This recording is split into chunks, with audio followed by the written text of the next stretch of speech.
भारत हा देश तंत्रज्ञान क्षेत्रात प्रगती करणारा आणि प्रगती केलेला देश आहे. अनेक लोक असं म्हणतात की technology will never replace great teachers. Yes, it can be true, but technology in the hands of great teachers is ट्रान्सफॉर्मेशनल.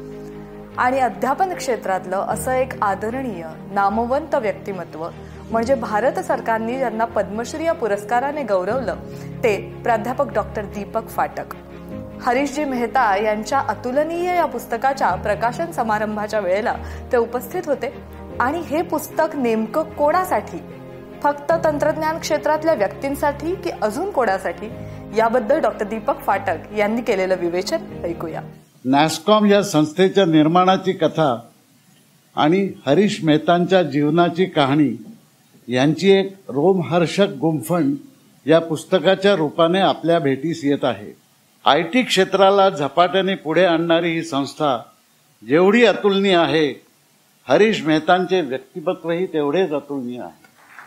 केवळ या क्षेत्रात काम करणाऱ्या लक्षावधी लोकांनी हा अभूतपूर्व इतिहास वाचून भागणार नाही, तर भारतातील सर्व तरुण विद्यार्थ्यांनी हे पुस्तक वाचून प्रेरणा घ्यावी अशी माझी हार्दिक विनंती आहे.